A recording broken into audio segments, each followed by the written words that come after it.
Today on The Social, Canadian tennis sensation Victoria Mboko aims for victory in tonight's Montreal National Bank Open.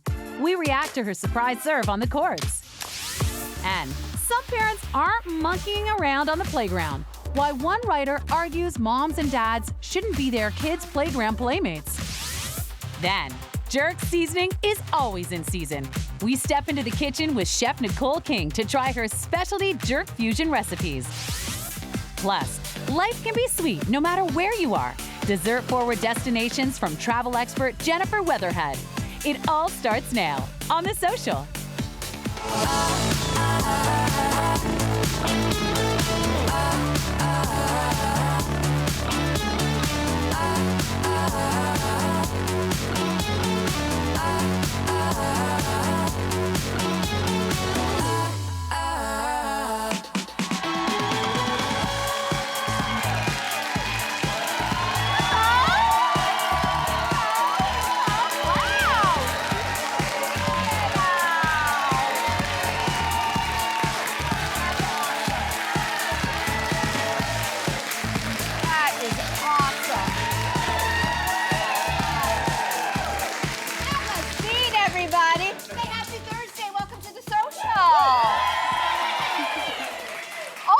Welcome. We love to see this. We see this a lot, but now there's a sign to prove it. 3 generations of one family loving the social. Thank you. Thank you. And also here. I know. They're sharing the sign now. They're sharing the sign now. Well, thank you so much, everybody. They're all family now. Yeah. Welcome back, everybody. So listen, joining us today, host of The Social's Mom Life Crisis and the NSL on TSN, Kate McKenna is here. Do it. Okay, we're gonna dive right into this because it's an exciting time for Canadian tennis fans. Last night in a nail-biting 2-hour and 46-minute match, teenage sensation Victoria Mboko made history as the 4th Canadian woman to advance the Canadian Open final. So tonight she's gonna face off against 4-time Grand Slam champion Naomi Osaka. So what is your reaction to her advancing to the final?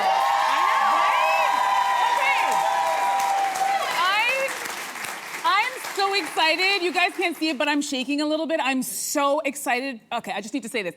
Canada has another tennis star on the rise right now. We are witnessing history right now.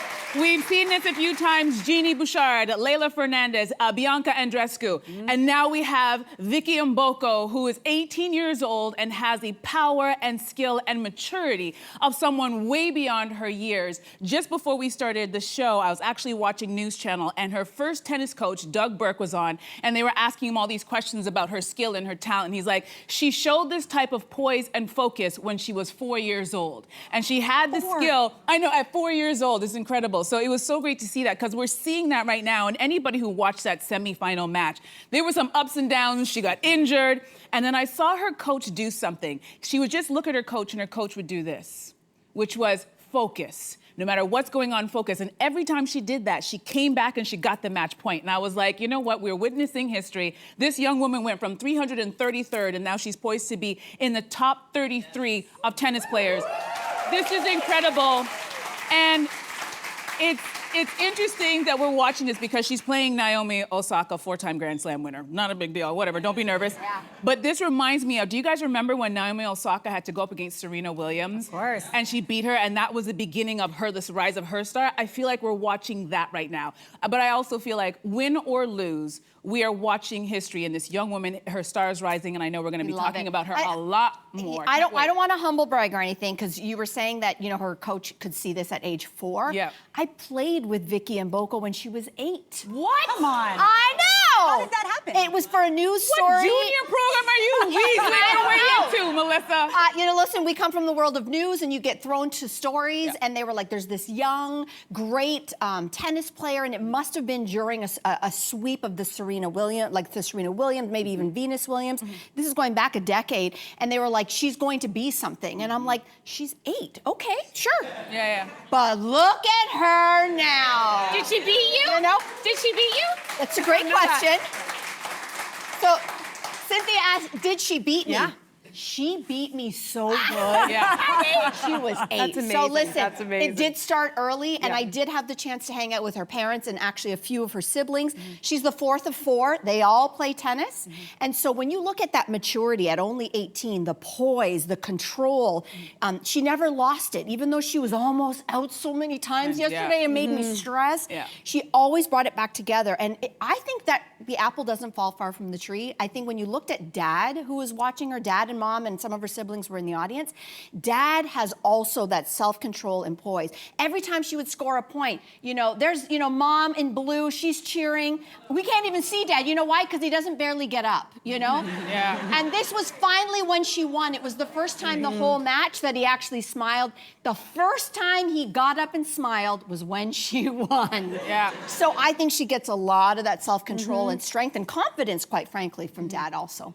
Yeah. Well, and listen, I'm so pumped for her. I'm pumped that this country has a tennis star like her. And I think, you said it, I think no matter how she does tonight, she's a sensation. But what I start to think about is what's the long game here? When you have a star who's so young, she's 18, how do you make sure that star doesn't burn out? And we've seen these young players, some of them have ascended rapidly and then crashed. Yeah. But I looked at someone, do you guys know Summer McIntosh, the swimmer? Yeah. She debuted at the Olympics at 14. There she is at 14. In 2024, 4 years later, she had 3 golds and a silver at the Olympics. And last week in 2025, she's only 18 now at the World Championships, has 4 gold medals. So she's someone worth following. And I was curious about how she is managed. And I was reading an article, and her parents talked about how they've always put her at the center of her own career. And they said even when she was 10, when other elite swimmers her age were training 6 times a week, she was like, I think I only want to do 4. And both the coaches and the parents respected that. And I think that's key to an athlete's success. Now, correct me if I'm wrong, wasn't her mother also an Olympic swimmer? So her mom knows, Yes, so she that's has right. someone who can truly guide her. And I think whether we're talking sports or entertainment, I think your family and who's around you is going to determine how well that you transition into the superstardom. But we're here for it. Yes. And just FYI, follow her on social media. I already followed Vicky, and I'm already in her DMs asking her to be on the show. So I'm looking out for us. She trains at Ontario Racket Club in Mississauga, so shout out. We will be there on the weekend. We will be there on the weekend. Well, listen, why don't we move from the tennis court to courtship? Because the U.S. Open recently announced it's going to be hosting its very own reality dating show. You're like, what's the connection? It's going to be an 8-episode series, and the name of the series, Game, Set, Matchmaker. Very clever. It's going to feature Ilana Sadaka, who they describe as a tennis-savvy bachelorette. She's not AI. She's not AI. She's a real That's a very good point. It's Thank you also for not that. a tennis stance either. Yeah, she's not a tennis player. They call her tennis savvy. And she's going to be matched with 7 men. They'll be going on dates, and that includes playing games, exploring the tennis center. The series is set to air during the upcoming Grand Slam tournament, which is later this month. But a lot of tennis fans are already worrying that this is a big gimmick and kind of maybe distracting for the sport of tennis. So is this disrespectful to tennis? No. Is it? No, I don't think so at all. Listen, I'm so anti-gatekeeping in sports. I think because there are generations of families and fans who cheer for a club or a team or a league, sometimes if you are not familiar with a sport, you're made to feel other than. So, I know when I started my career in sports, it was like, oh, you can't tell me who won the Grey Cup back in 19 whatever? Oh, yeah. Maybe you don't That's belong awful. here. No, And the reason I say that is because I think we're in this era of sports culture where we should be bringing more people in. It doesn't matter if you don't watch game in, game out of tennis. If you fall in love with the sport or the arena or the activities around the sport through this game, I had no problem with it. None. Yeah. You know what? Okay, well, we're sitting next to each other, but we're not agreeing on this one because I feel the opposite. I think they should rename the show Game Set Garbage because that's what it feels like to me. Why? And I'm gonna tell you why. Ever since Michael Jordan's Last Dance docuseries, did you guys watch that? It came out in 2020. There's been an onslaught of really great sports docuseries that have introduced people to sports, whether it's F1, whether it's the Birmingham Soccer Club. And it's interesting because you really get to know the people and the management and the fans. And it really gives you a chance to understand the sport and maybe just fall in love with it, whether you are a novice or a fan to begin with. And I feel like this show, even though I love, don't get me wrong, I love a dating reality show. Y'all know. Ultimatum, Perfect Match, you name it. I love all the shows. I don't understand why we need to marry these two things and have a person who's not a tennis player, but a tennis novice with cleavage. And to me, it's doing a disservice. And we were just talking about Vicky Mboko. Well, let's think about the Vicky Mboko who's 8 years old right now, who's really excited about tennis. And now we're gonna have a show on where we're taking this sport that she loves and we're putting sex on it. For what reason, I don't understand. And it's people who don't play the sport. I don't get it. What do you think, Cyn? I'm not a watcher of either tennis nor dating shows, so I'm a bit right up your alley. Right up my alley. But I do think there's something a little bit tacky about this. Like, it feels a little desperate, right? Yeah. Even still, I'm not protective of the game of tennis, but they are trying to attract another new audience, which I also understand.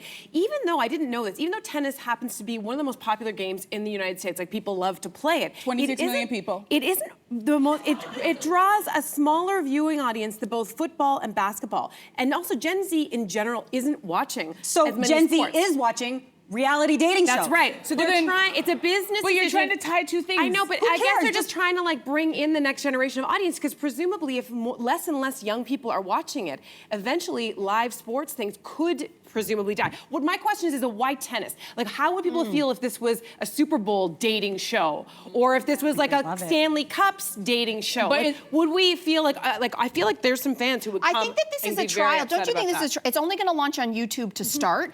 That is where the young people are watching things. They're not watching traditional television. They're just not the way that our generation does. They don't. I think this is a trial. It's 8 series or 8 episodes. It's on YouTube. I think if it flops, game's garbage. But if it also, does well, that you might see it transfer over to main network television. In which case, mission accomplished. When you brought up F1, if anybody watches Drive to Survive, it brought in a whole new fan base to F1 racing. 30% of the fans attribute it to that show. And that's they great, live to but that it's show, about- but it's also about money. Because I think when you saw what happened between 2018 and 2022, the revenue, because of new viewership, their annual sponsorship revenues are up $3 billion. This is about money for tennis, You're right. I think. You're right, but here's the deal. What's great about that F1 show is it's focusing on the people who are already a part of the sport. It's not taking someone who's never driven in a race car before and put them in some low-cut top and say, oh, you know what, we're gonna sex it up and we're gonna date. No, it's about the actual sport. You're just giving them like a behind-the-scenes documentary about what's going on so people can fall in love with it. And that's why I don't like this show. And it also reeks of some older person going, we gotta get to the younger demographic. What do they like? It reeks of that. Let's see. The kids aren't stupid. See what happens. The kids aren't stupid. Let's see. All right, everybody. Follow up with us in a year and see if Andrea's in or not on that show. I know, I'll be hosting the show and the star of Game Set Garbage. Right here on Crave.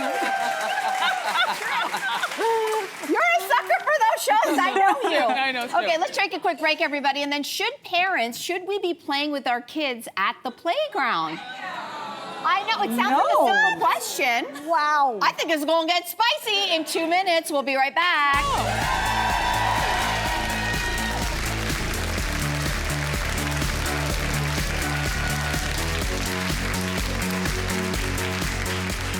Tomorrow on The Social, beer and wine lovers unite over the unexpected trend of beer-wine hybrids.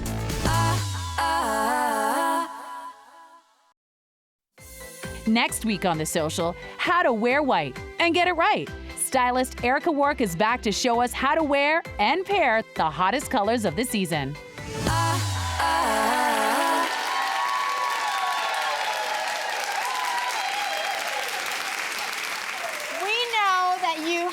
A lot of opinions. So if you've got one and you want us to hear it and see it so you can share your thoughts anytime on social media, get us there. All right, so let's dive into our next topic. A writer for Scary Mommy opened up about a time that she was shamed by a stranger for being on her phone instead of actively playing with her kids at the playground. Now, she argues that playgrounds are for kids to play with other kids, not for the parents. All right, audience already has their opinion. All right, so do you think parents should play with their kids at the playground?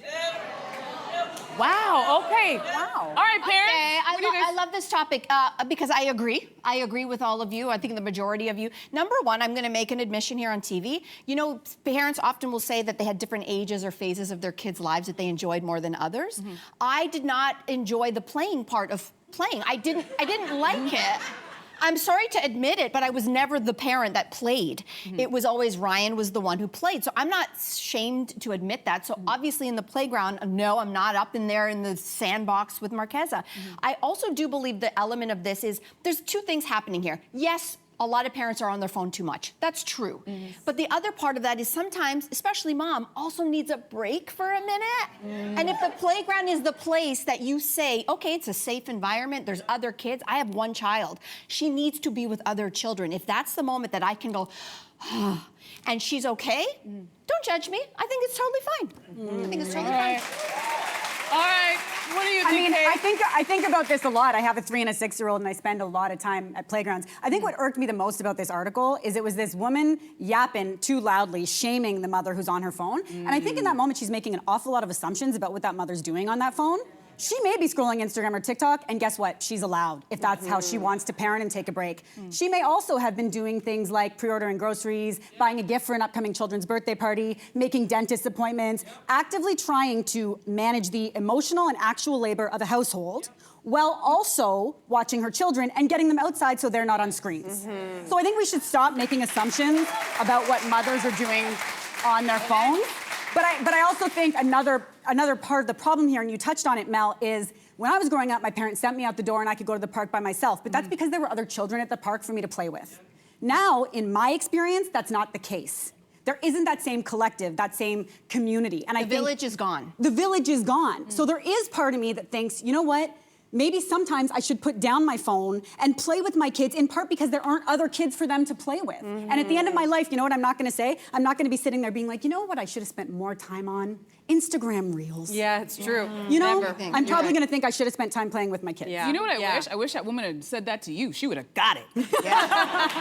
Like, you picked the wrong mom. Were you at the What do you think, playground Sid? lots? I did. Well, obviously, only child. And I did find, even though some of it was boring, I was aware time would pass by quickly. So I tried to make the best of like the sandbox, which is a boring place, let's be honest. But I had to feel interactive because also moms can't win these days. Because if you're there and you kind of take your eyes off and the kids start fighting with each other or like interacting with one another, and if you intervene, you're considered over controlling. If you pull back and you don't do anything, then other parents are starting to judge, like, why aren't you Now dealing you're with too your kids? proactive. Come and get your kid. Sure. So we do live in a different generation of parenting where I just feel like it's the moms always who are the ones that end up being judged, and then moms are judging each other. So like, I don't know how this routine And where are the stops fathers going in on. all of this? Well, some of them are there. I don't want to. I don't want to say that. That's fair. Question. In fairness, there are a lot more dads. I do want to say that there are a lot more dads. There's also a cultural component to this. You know, I read a lot about and have relatives in Europe where the parents are not only not playing with the kids in the playground, they do still have a little bit of the free range parenting happening over there, which is kind of let the kids be kids. But in that, we talked about this, was it yesterday's show with the helicopter parenting or a few days ago, where there is the helicopter parenting where you feel like you need to be involved in every movement that your child is having. The flip side of that is the way that we were raised, we did not have access to our parents 24/7. No. There was a time when they said, leave me alone. And you had to be on your own. So I think I think we we're also trusted grappling other with that. parents in the village to parent our kids, right? Yeah. And we don't want that anymore. I remember there was one time I was actually at the park and there was this little kid who was on top of a rock. And I saw the kid and they seemed small. I don't know where the parent was. I wasn't judging the parent, but the kid was like, I gotta get off. And so I picked up the kid and then the mom came out of nowhere and she was looking at me like, what are you doing with my kid? And so like there's this kind of like we have all We have learned stranger to danger. mistrust each other. Yeah. And that's Yeah. also part of the problem. I think part of it's just a quick solution that I came across is parents stepping off collectively. There's a town in California, and they've arranged in the community Friday nights from 3 to 5 p.m. All the parents drop off their kids at a certain park and leave. And I think that is a genius idea. What ages? The ages said between like 4 and 10, but I love that. You know there's gonna be kids there. You can step If I was off. traveling to the States, I would go there. Me too. But I'm not. You know what? But I'm not. Okay. Let's move on because we got to talk about this. Rihanna's latest maternity look. I don't know if you guys have seen this. Yeah, okay, well, it might be her most controversial yet. Or is it though? Because I know that's the reaction. Mixed reactions online. Some are calling it odd attire, and others are saying that she's revolutionizing maternity wear. So do you guys think she's actually revolutionizing maternity clothing? Oh, interesting. I do. I don't think that's going to take off. Like, I think that looks like sort of like a ice cream explosion. But I do think she was the first person that I saw. Let's be honest, the bearing of the midriff when you're pregnant had happened before. So I think we saw Kate Hudson on a red carpet showing her bare midriff while she was pregnant. I think we saw Denise Richards. Maybe there were more than that. But Rihanna, when she did it that first pregnancy. But Rihanna was cool. And she came out with this look.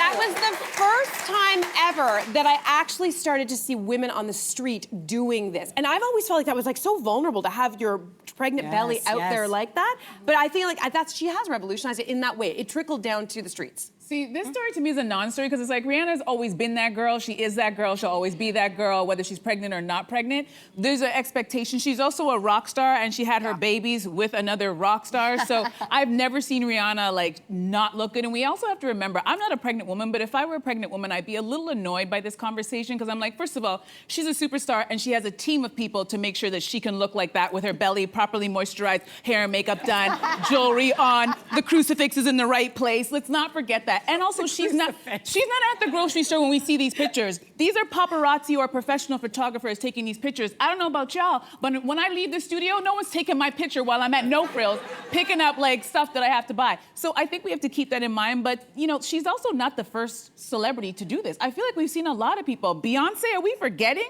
When she did her whole pregnancy announcement. I'm also thinking about J-Lo. I know. What did J-Lo look like when she was pregnant? I know you know. Listen, she was a little more conservative because I asked for those pictures. Remember the one, the Beyonce announcement one? Beyonce was in her Mark Anthony era. She was covering up a whole lot back then. We're glad she's back. Why is Britney in the picture? And then Britney was there because she was pregnant at the same time. She was pregnant just before I was pregnant. So these were the three women that influenced how I dressed when I was pregnant. Did you dress sexy?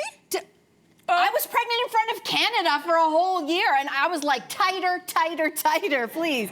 And so I will say it did trickle down, even before Rihanna. It definitely trickled down because here's the thing, even if you don't want to dress like that, it allows women to understand that what is considered normal and socially acceptable, it's maybe bigger than the muumuu, right? We can move beyond the muumuu. So I do thank those women for doing that, even if it was staged, et cetera, et cetera. Just saying. Up next, everybody, we've all heard of the honeymoon phase, of course, but what about relationship tunnel vision? We're going to tell you what this is and where we stand on it right after the break.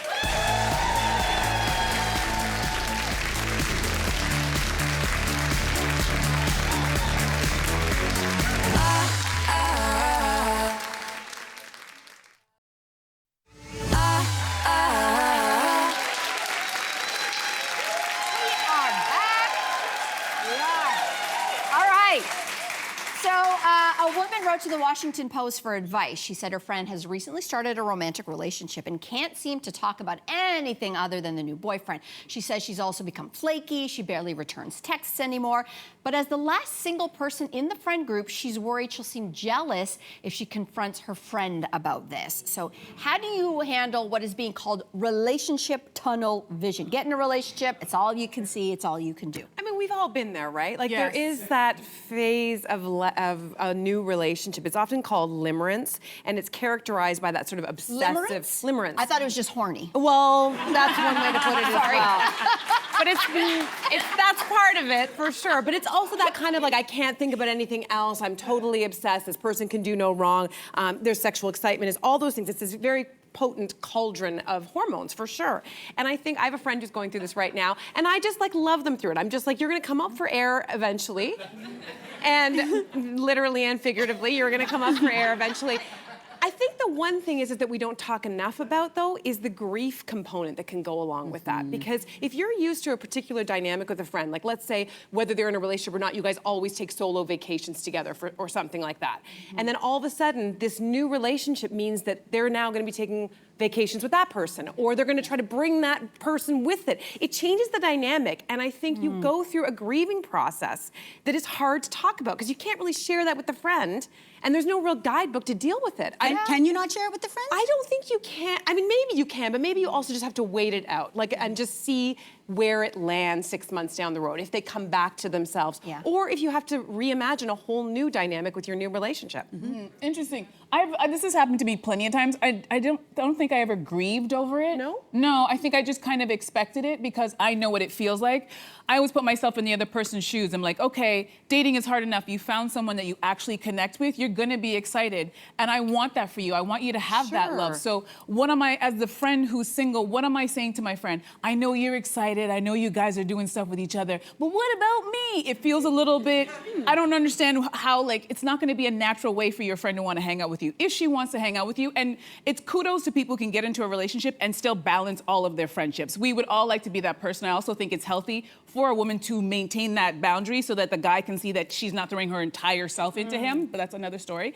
But I think, what are you asking your friend to do? I don't think you have to just let her be. Just like when a new mom, when one of your friends, has kids, you have to hands off and let her be in that moment. It's her thing, and it's gonna take all of her energy. And when she comes back up for air, you'll be like, we were waiting for you. Welcome back. And I don't think you should give your friend a hard time. And I also wonder if this friend also just met a new guy, would she still be having this conversation? It's because she said she was the last single friend. I think that plays into it. I think she's, for I sure. think she's, Yeah. Well, I know you're super close with your girlfriends. Has this come up in your friend group? I'll be honest, I'm kind of more in this camp. This has happened to all of us, but it's never become an issue. Yeah. We are just like, girl, have fun. See you in a little Yeah. while. And I think because we've all, the idea of watching, there's actually something that brings me almost no bigger pleasure than to see my friend fall in love Sure. or Happy. lose themselves, Yeah. because isn't that kind of like, and the other part is my friendships aren't rigid. Friendships should always be ebbing and flowing like every relationship, and I would hope that they would show me that same grace, and they have. Yeah. So the only time we've ever piped up is if we thought this is not a good guy. But I'm never gonna Yeah. step in the way, because I'm also gonna let you learn your lessons. So I think if you've got a good, solid friend group, you kind of feel like there's ebbs, there's flows, people will come back. Yeah. You know? Yeah. I guess I just wonder if two things can be true. If you can be thrilled for your new friend and also grieving the fact that that friend is no longer in your space in the same way. And I think we can hold space for that too. Yeah, I get that too. I get that too. All right, everybody, let's take a quick break. Jerk fusion recipes. That's from Chef Nicole King. We'll be back right after this.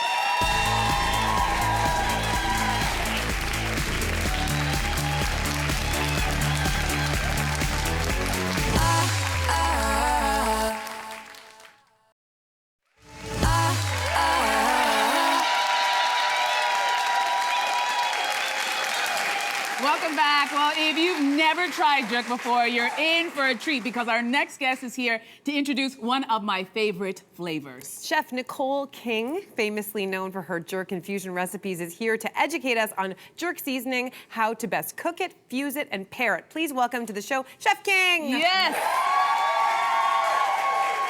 Okay, first of all, this table smells incredible. But before we dive in, I gotta ask you, for people who don't know, what is jerk seasoning and how did it even get its name? So jerk is more than just a spice. It's tradition, right? It's bold, it's spicy, it's smoky. It's a marinade. It's also used as a seasoning, but it has a lot of background. It actually came from the Jamaican Maroons, and with them, they brought a few different flavors, right? So we got the Scotch bonnet. Oof, my right? favorite. Okay. Scotch bonnet, which gives us that signature heat, right? Then we got pimento, which gives us that Jamaican flavor. That is that signature Jamaican flavor. And then we got thyme, garlic, and also ginger, all those type of things as well that gives that savoriness as well. And then we also have to add a little bit of brown sugar for a little bit of balance. I like that. Nice. Sounds good. So it's very complex and layered. Exactly, it's layered because it didn't just come from one person. It came from the slaves from Africa,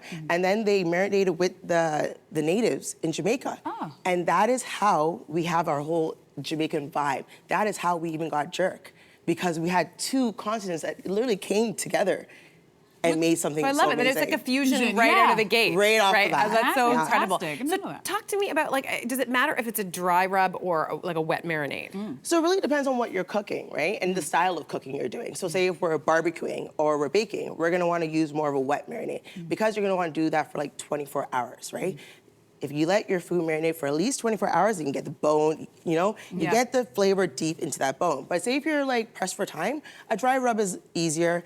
And then it also, if you're gonna be pan searing it, the flavors will attach to that protein that you're using a little bit easier. All right, so Chef King, I understand that your specialty is jerk fusion. So let's talk about the first dish, which is your take on chicken and waffles. Yes. Talk to us while we dive in.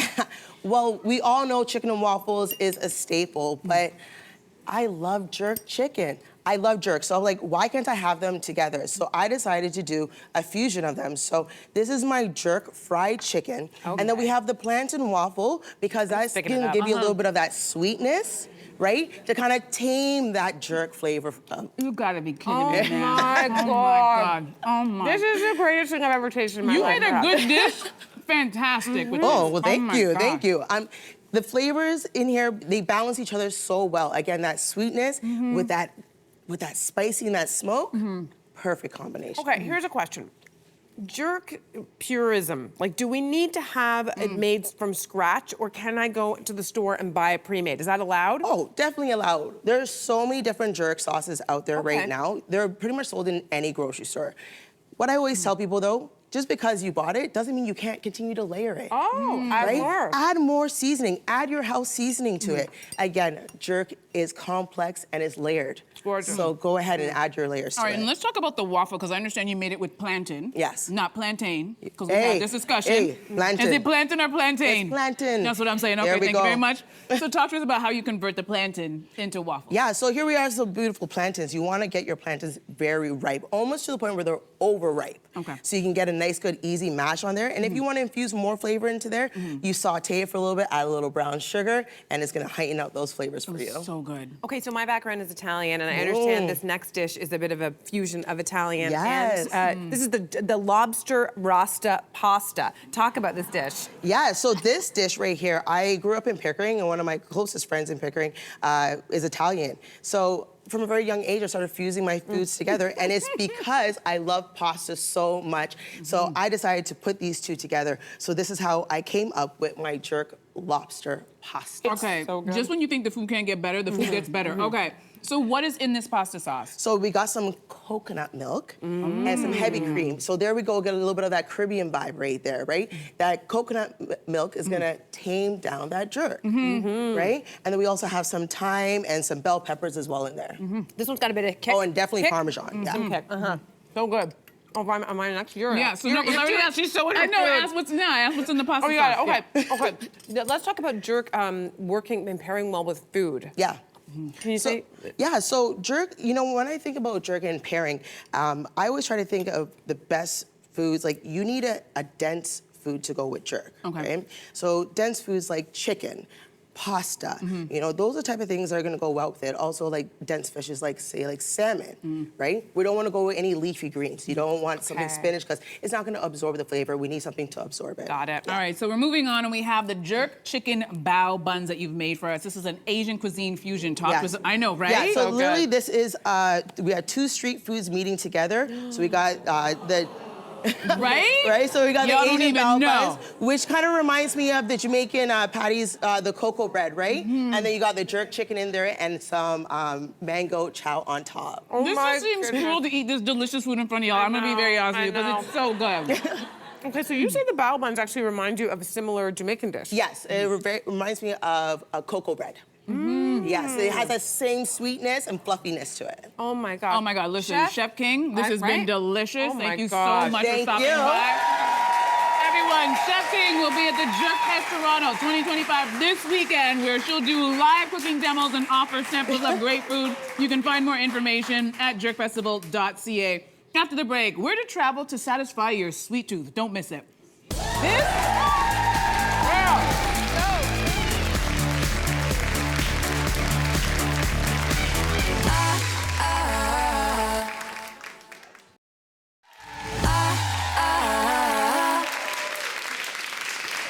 Welcome back, everybody. Let the food continue on the show, because for a lot of us, food and travel can go hand in hand.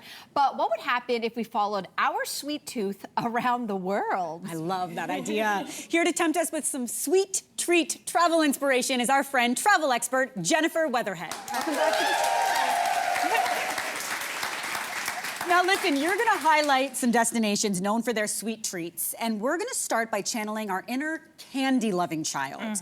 You say the best place for that is Stockholm. It How is. come? So Stockholm is not just a cool Scandinavian city in general. They are obsessed with candy. And when I say obsessed, I mean super, super obsessed. They have something called Saturday candy, which is when families go out to candy stores on the weekend and buy candy for each other. So the thing about Swedish candy is that it has so few ingredients. That's why it's so popular. People are becoming more and more aware of it. So it's really delicious. It could be healthier for you because there are fewer ingredients and preservatives. So one thing that you're going to want to do when you go to Stockholm, you go to Gamla Stan. So this is the old city center, and when you go there, you can go to a store where they'll show you how they make the old-fashioned hard candy. You can pick up some candy while you're there, walk around. There's tons to see in the downtown old city part as well. And then once you get into the modern part of the city, there's an iconic candy store called Carmela. And this one, you're gonna see rows and rows and walls of bins of candy. And what you do is you grab a little paper bag and you scoop up all the candies that you want, follow the lead of all the Swedish kids because they know the good stuff. And then you go and you get your bag weighed and you pay for it. It is so delicious, it's amazing. It's really just a cool thing. You can also try salty licorice. So black licorice, coated in salt. This is a very Scandinavian treat, and they have a store there that is known to have the world's best salty licorice. Oh my God, Sweden, the land of candy and dentists. Yes, exactly. Isn't that nice? Okay, let's go to a part of the world that loves this treat. It's my mother's homeland, the Philippines. Yes. And this is one of the classic icy treats of Filipinos. Tell us about it. Yes, so I actually just got back from the Philippines, and I have to wow. tell you, Yes. I ate this so many times. First of all, Air Canada now has direct flights to the Philippines 4 times a week out of Vancouver. So easy to get there to go get your sweet fix. But we're talking about halo halo, right? So this translates to mix because you can mix and match all these different things in it. Base of it is shaved ice. And then you're gonna add condensed milk sometimes. They have sweet jellies, sweet beans that you can add to it, ube ice cream as well. You did look not very eat that whole happy. thing. You're I very did not happy eat that about whole this. thing. Yes. I shared that, which is really amazing. You can get that, it originates in the city of Cebu, which is one of the most iconic places where you can go to get it. There's a market that has tons of these stalls. But if that's not really your game, the Philippines are also really well known for their chocolate and cacao farms. So you can go to Lasang Farm, where you can actually see how cacao is harvested. You can plant your own tree, you can grind it, you can roast it, and then enjoy some hot chocolate while you're there as well, which is something that Filipinos like to have in the morning. And then finally, if you're tracing your way back through Manila, they also have a cake there called Sans Rival cake. And Sans Rival translates to no rival because they think this is the best cake ever. So we have French buttercream, and then we have some amazing meringue there, and then it's topped with cashews as well. Wow. Yes. Well, you mentioned cake, and you're not done talking about No. cake, because now we're jetting over to Austria, where you say they have a world-famous cake. So are you telling me it's really worth flying to Austria for a piece of cake? I'm not gonna judge anyone who flies anywhere for a piece of cake. We'll just say that. But this one is particularly world famous. It has been known as the most famous and the best cake in the world since 1832. So that's when it was created by a 16-year-old apprentice for a prince. You can get this in Vienna. It's at the Café Sacher. It's called the Sacher Torte. It's a chocolate sponge cake with a chocolate ganache and apricot filling on it. So it has a little tartness in there as well. And again, when you go to Vienna, you get to be in these amazing cafes. They have I an sat amazing, right there and ate that No cake. way. I sure did. Photo op, right? Absolutely worth the flight. Yes. Absolutely. Definitely. Yeah. And you can even stay at the Hotel Sacher, so you don't have to wait in line quite as long. You can be the first one there. But then you can also go all over Austria. They're known for so many amazing pastries. You can do a day trip to Linz. They're known for the Linzer Torte. You can go to the Wachau Valley, which is where the apricots are from. So it's also a wine region. And then, of course, every single cafe and coffee house in Austria is going to have Apfelstrudel or apple strudel. And you cannot go wrong with that anywhere you go. Delicious. My favorite thing about these segments are you can hear the moans from the audience. I mean, it looks good, right? It looks We're all amazing. just like, oh my God, this is so good. Okay, why don't we keep it domestic for a second? We're going to stick right here in Ontario, and you say that people are flocking here for one particular sweet treat. I'm going to take a guess, but I'll keep it quiet. Which one is it? Well, maybe I'll give you a hint. Would you prefer this treat with raisins or without raisins? Oh, butter tart! Butter tart. Butter tart. So Midland, Ontario has a butter tart festival. It's been happening every year since 2013. It's an incredible day where you get to try over 300,000 butter tarts, so you can decide which one you like better. Wow! 60,000 people go here every year for it, so do the math. That's about 5 butter tarts per person. Holy You cow. average it out. Midland, Ontario is also just such a little gem. It's in Simcoe County, right next to Georgian Bay, so once you're done eating all of those butter tarts, you can cycle around the bay, you can do some hiking, you can visit Maybe some you can swim home.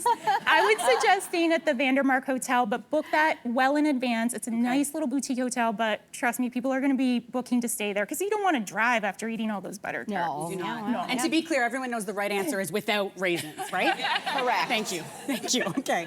And listen, last but not least, we're heading to Japan. And I'm so excited about this because in a year and a half, I turned 40, and I'm planning my trip to Japan for my 40th birthday. I can't wait. So listen, I want to know which sweet tooth craving can I soothe there in Japan? Tell me everything. I know, because they have so many amazing sweets in Japan, but we're gonna go the cheesecake route. Okay. Because Osaka is really well known for their Japanese style cheesecake. So this is famous because it's jiggly, it's fluffy, it's really light. You can get kind of the best, most famous cheesecake at Uncle Rakuku's, and there are definitely gonna be lineups there. So what I would suggest is don't just try to taste the cheesecake. Why don't you actually learn how to make that cheesecake while you're there as well? Really? So there are lots of cooking classes that you can do. So Buy Foods offers a cooking class where you can learn to make lots of Japanese desserts like mochi along with the cheesecake. You can even do a personal cooking class with someone called Yoko. It's really fun. You can kind of learn all these secrets to what makes that cheesecake so unique and so special. And then of course eat as much as you want. If you want to bring this cheesecake home, Yes. refrigerated, it lasts for 3 to 4 days. So my tip is find one that is frozen or freeze it before you fly over, and then it will be good to go once you get back here. So you can have a little taste when you come back. I can bring it to my birthday party back Yes. home. Right, yes. I love it. Well, listen, I know you couldn't bring all of these treats, but we really enjoyed that travel around the world. Thank you, Jennifer. Really appreciate it. All right, everybody. I know we all have a sweet tooth right now. Go fix that. We're taking a commercial break. We'll be back right after this.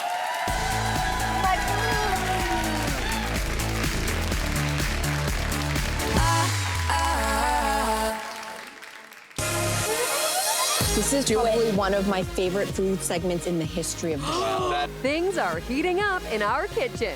The last thing I debearded was my chin last night. Tips from some of the world's brightest culinary stars. And tricks to save at the checkout that never skimp on taste. I've never had a cauliflower this good in my life. Sorry, I'm It's familiar, but elevated and exciting. See what we're cooking up this season on The Social.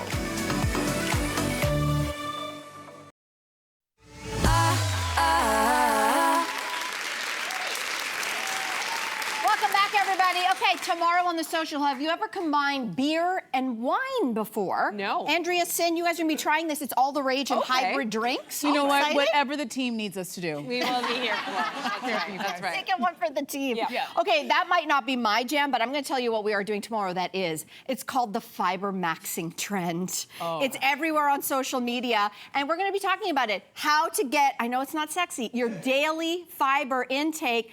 My menopausal ladies, this is for us, this segment. Yeah. For us. Good. I know. I love that you weren't excited by the beer wine, you were excited by the fiber. Yes, I am. Tell me I'm middle-aged without telling me I'm middle-aged. There we go. Kate, thank you for joining us. Thank you. Thank As you. always. Thank you for joining us. Thank you all to the audience and all of our generations. See you tomorrow, everybody.